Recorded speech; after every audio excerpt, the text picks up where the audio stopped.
శరణాగతి శాస్త్రం. రామాయణం ప్రారంభమైంది శరణాగతితో, రామాయణం మధ్య మధ్యలో ఉన్నాయి శరణాగతులు, రామాయణం పూర్తయ్యేది కూడా శరణాగతితోటే. రామాయణం యొక్క 18 రహస్యములలో శరణాగతి ఒకటి అని అంటారు.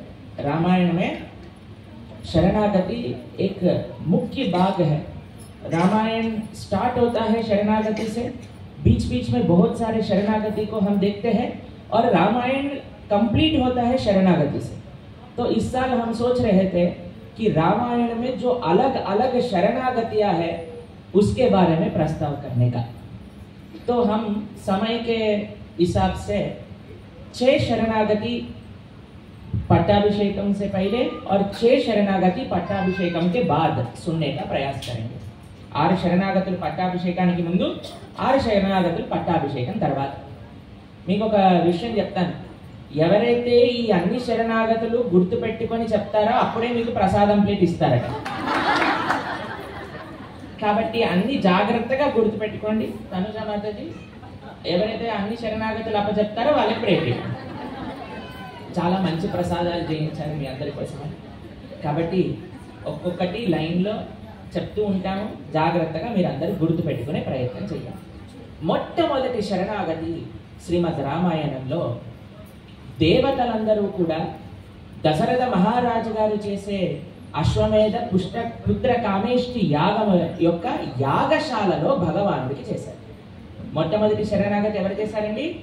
దేవతలు యాగశాలలో भगवानुడికి చేశారు. फर्स्ट शरणागति सभी देवताओं ने मिलके भगवान को दशरथ महाराज के यागशाला में किए. ఏమని ప్రార్థన చేశారు తెలుసా? ఈ రావణాసురుడు మమ్మల్ని చాలా బాధపడుతున్నారండి, ఎలాగైనా సరే మీరు ఒక అవతారం స్వీకరించి మమ్మల్ని రక్షించండి. అందరూ ప్రార్థన చేశారు. ఈ దశముఖుడైన రావణాసురుని దశరథుడైన మా మహారాజు గారి యొక్క పిల్లవాడిగా నువ్వు అవతరించి रावणासुर संहारण चाहिए. तो एक प्रश्न उठता है कि सभी देवी और देवता क्यों वैकुंठ जाके उधर भगवान को पूछ सकते हैं ना? దేవతలందరూ కూడా వైకుంఠంకి వెళ్ళి వైకుంఠంలో భగవాను అడగచ్చు కదా, దశరథ మహారాజు గారి యొక్క యాగశాలకు ఎందుకు రావాలి అని. అంటే మీకు ఒక విషయం తెలుసా? మనము వెంకటాచలంలో స్వామివారి దర్శనం మనకి సులభమేమో, కానీ వైకుంఠంలో దేవతలకి కూడా భగవానుడి యొక్క దర్శనం సులభం కాదు.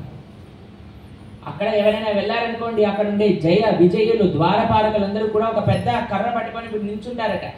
ఎవరైనా ఎక్కువసేపు చేశారనుకోండి, మనల్ని కొడతారా అండి? స్వామి దర్శనం ముందు జరగండి జరగండి అంటారు, అంతే తోసేస్తారు. కానీ వైకుంఠంలో దేవతలు మాత్రం దెబ్బలు పడతాయట. పాపం బ్రహ్మగారికి అయితే 4 ముఖాలు ఉన్నాయి, శివుడికి 5 ముఖాలు ఉన్నాయి, వాళ్ళకి ఇంకొద్దిగా ఎక్కువ ప్రాబ్లం అన్నమాట. శంకుడికి 6 తలలు ఉన్నాయి. నిజంగా చెప్పాలి అంటే వైకుంఠంలో కంటే వెంకటాచలంలో దర్శనం సులభం.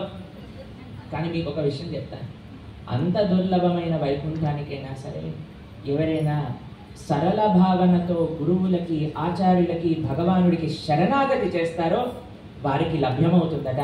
దేవతలకు కూడా లభ్యం కాని ప్రదేశము శరణాగతితో మనం పొందొచ్చు.